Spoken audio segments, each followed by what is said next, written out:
from Augusta. You're watching News 12 at 6 o'clock. And like clockwork, the Olive Road Bridge is once again the center of attention in Augusta. Around 11 this morning, Richmond County deputies say a camper-type vehicle hit the bridge and then managed to leave the scene. That big red beam is supposed to be on the side of the bridge, warning drivers of the low clearance and taking the blow of a hit. There are also some signs of flashing lights to prevent this from happening, but they clearly did not help today and haven't helped for a while. Taylor Martin live there at the Olive Road Bridge. So, Taylor, what does it look like now? Do they have it all cleaned up? Well, as you can see here, the damage is pretty bad, but that red beam you were talking about actually has been moved out of the way right here next to this low clearance sign. And it's something that CSX says they are working to repair. But according to the city, CSX says the repairs could take up to 3 months. And while there are detours on White Road and Kissingbauer Road, the pain for drivers still continues. Car after car now forced to take a detour. It's a pattern drivers like LaTron Smith see often. At least once a month.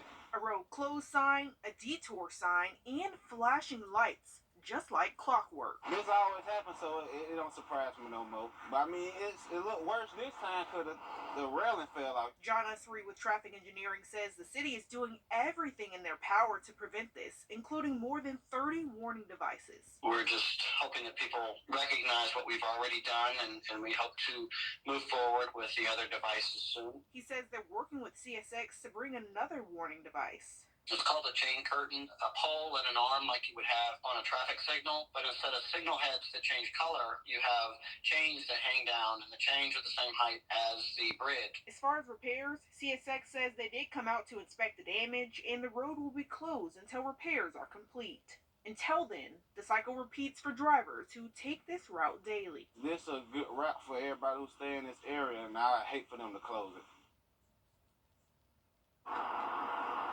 Now, there are detour signs on either side of the bridge, so if you're coming from the Kissingbauer Road side or the White Road side of Olive Road, you're still going to have to detour. So if this is on your route, on the way to work, on the way home from work, just be prepared for a little bit of traffic delays if you're going to have to reroute there. Yeah, and as you said, CSX had a crew up there. The tracks did get knocked out of alignment, so it could take up to 3 months, as you said, to get that fixed. And CSX spoke to commissioners. It is one of their most hit bridges in the country, so it's a high priority for them. There's apparently another one over in Athens that gets hit a lot, but that curtain that's going to hang down over the roadway should have been done 20 or 30 years ago. Right, it seems like a simple fix. Simple fix. We'll see if it actually works. Taylor, thanks for the update there from a now closed Olive Road. To weather now, and you're taking a live look. All right, thanks, Ryan Lee. In Thompson, business talk quickly fell apart during this week's city council meeting as the city administrator announced state funding is on hold. $600,000 in funding to be exact, and now leaders are pointing fingers at Thompson's new mayor, Benji Crawford, I should say. And Hallie, break down this. Why is it such a big deal? Yeah, Richard, the city administrator says the whole idea behind state funding is to help the local community create new jobs and expand local businesses in hope of a better Thompson. But all of that is now on hold without Mayor Cranford's signature. Frustrations filled Thompson City Council agenda this week as conversations with the city's new mayor bounced from business to bar talk. We is in a government setting. We is not out there want no bars. I ain't in a bar either, but I love going to a bar. Let's go to one tonight. You do. Don't play games with me. Who playing games with you? Time out. This comes just days after News 12 first broke the news of Thompson Mayor Benji Cranford's troubled business dealings. And you got a lawsuit against me right here. Really? I don't know if you can be mayor pro tem with a lawsuit against your own way. Money issues are back on the table, but this time not about the mayor's company. It's the city he's in charge of. Let me just make sure that elected officials are aware. Today, we are not eligible for any more state funding. We are out of compliance because we've not sent the report on time and returned the money. The city administrator says more than $600,000 is on hold because the newly elected mayor didn't sign a state document for one of the revolving loan funds. It's a timing thing. The mayor swore in January 11th. One of the first documents I put in front of him is sign this for several $100,000. The mayor admits he didn't know what he was signing and was waiting on someone to explain it to him. What happened when you ask the person to give you a phone number to call and ask what I'm signing, they never give me a number, never give me nobody to call. I could have been signing my soul to the devil. How do I know what I'm signing? Now, at last check, that funding is still on hold with no signature from the mayor. Okay, thanks for staying on top of that for us, Hallie. Also tonight in the first meeting of 2024, the chairman of Augusta's Land Bank Authority addressing concerns raised by Congressman Rick Allen in a letter to the Land Bank's executive director, Sean Edwards. Congressman Allen says his office was asked to investigate claims of misused federal American Rescue funds by the Land Bank. Edwards telling the board members he responded to the congressman's inquiry and copied commissioners on that. This comes after commissioners questioned the Land Bank chairman about his spending.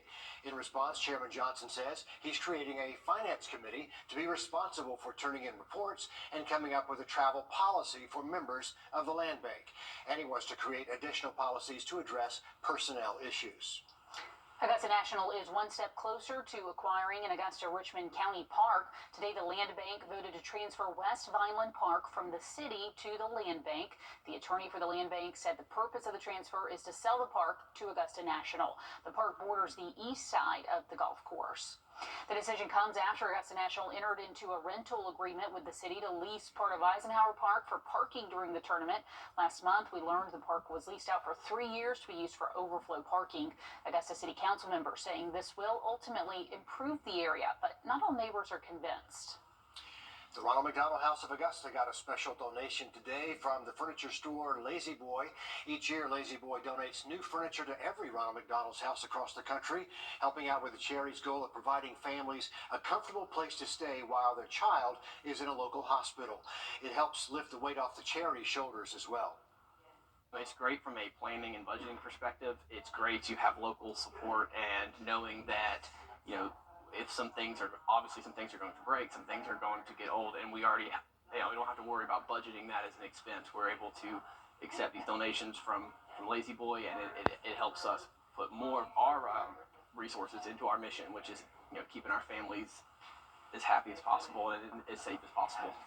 And you can play a part too. If you're interested in making your own donation, the Ronald McDonald House says they're always in need of paper products, snacks, and cleaning products. Giving you a live look over Lewiston Road here in Grovetown, where road work is being pushed back for a third time.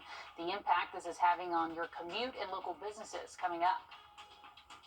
And local athletes are picking up pins on this National Signing Day, how they're celebrating and where they're heading later on. And we are staying dry at least through Saturday afternoon, but late into the weekend, we are bringing back that chance for rain. We'll have the full forecast just after the break.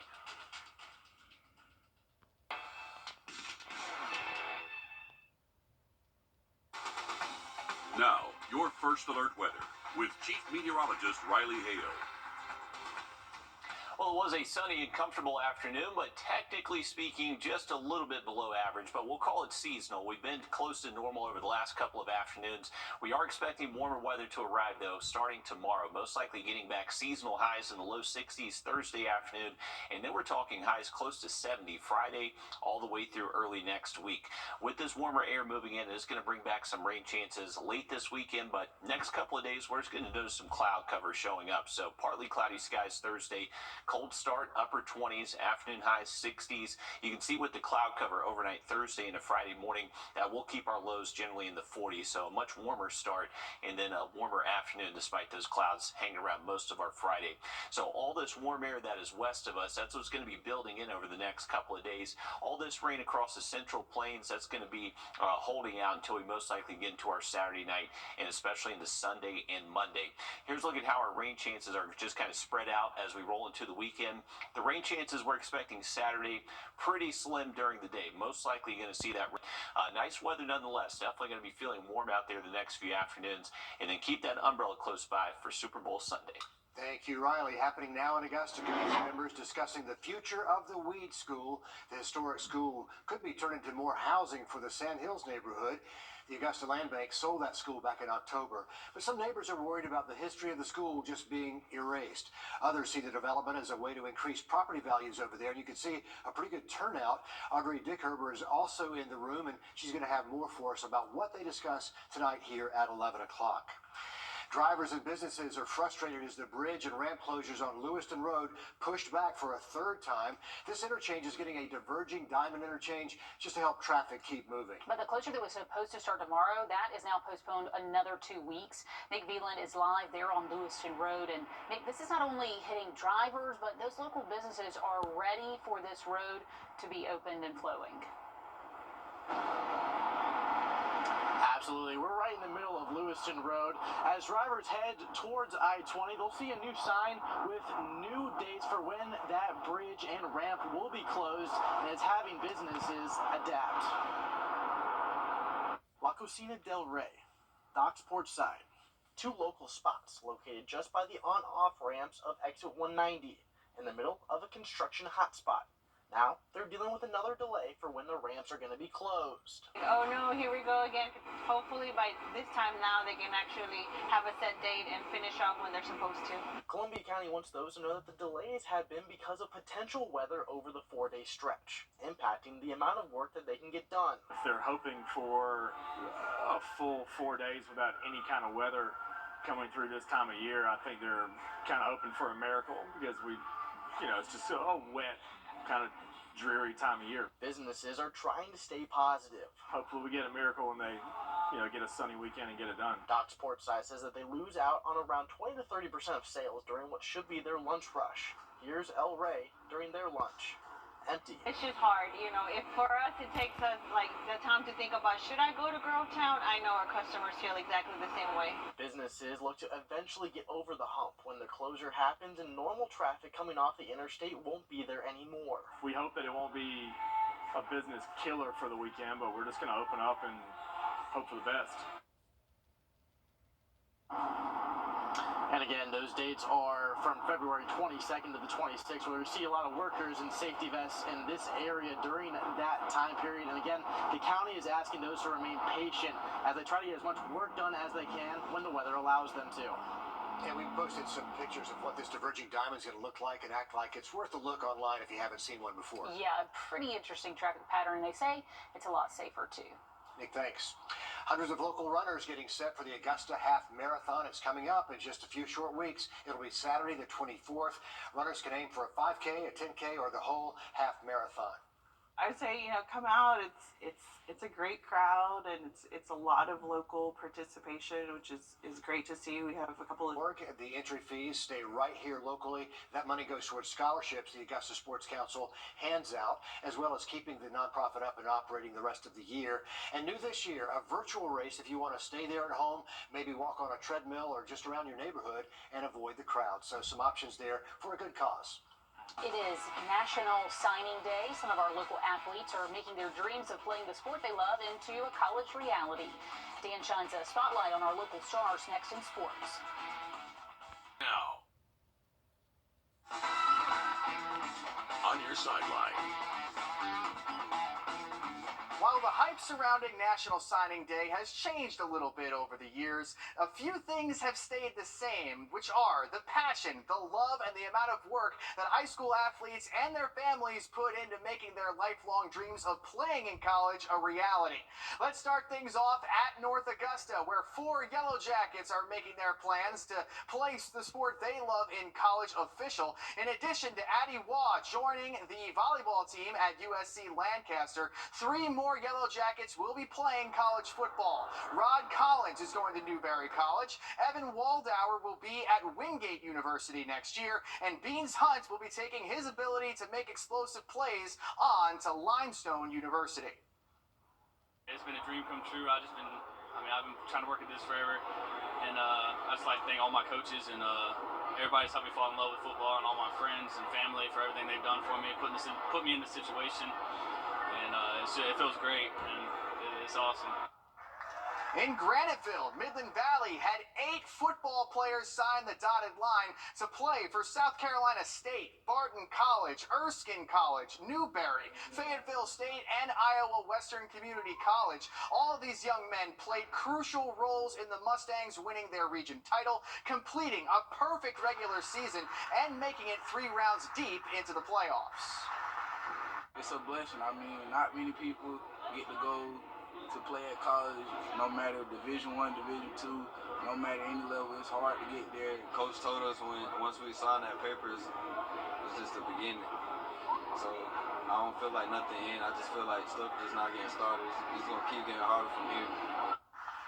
Strom Thurmond was loaded with talent this year on both sides of the ball, with a senior class as athletically gifted as they come. On top of Braylon Staley signing with Tennessee back in December, 5 more Rebels put pen to paper, including lineman H.D. Yance, who can't wait to play with and against some of his former teammates and rivals from high school.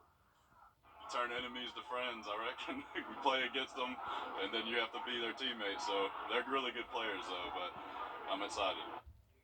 Back in the Peach State, Lincoln County has a strong history on the gridiron, and 2 more of their star footballers signed their letters of intent as well. Running back Samaj Jenkins will be playing for North Greenville University next year, while his longtime teammate Trey Turner, who will be known for helping the Red Devils really set the tone in the trenches during his career with them, is signing with Erskine College. I've been waiting on this moment for my whole life. You see, everybody came out showing love. Couldn't do all of this for everybody around here. Our coaches, they don't take it easy on us. They always push us to the extreme. They push us to the furthest that we can go.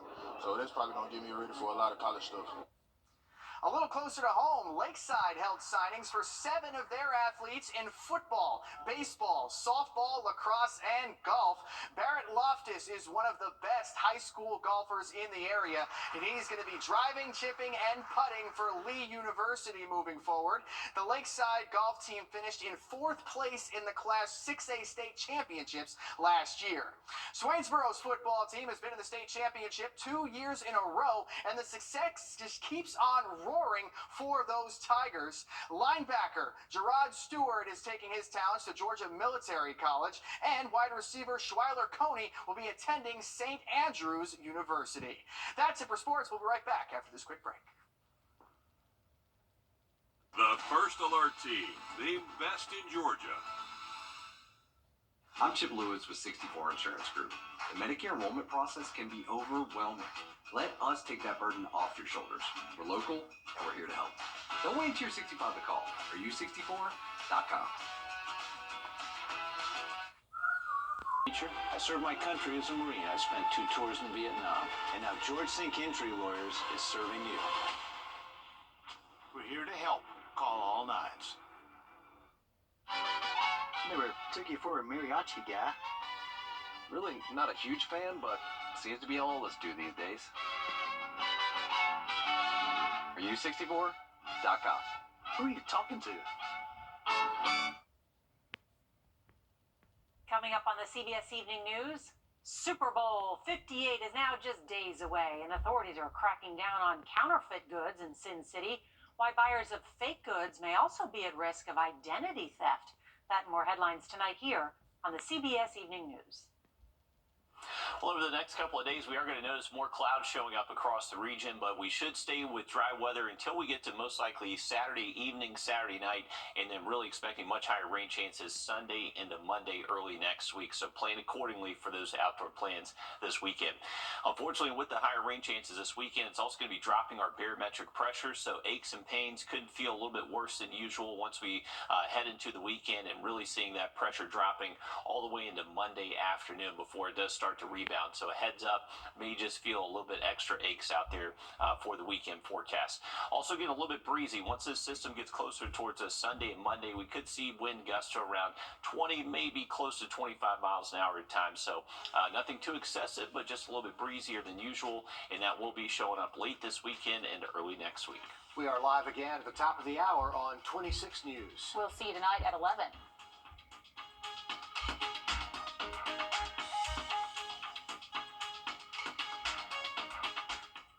the CBS Evening News, we focus on solutions, finding solutions to help people understand what are the right choices to make for you and your family.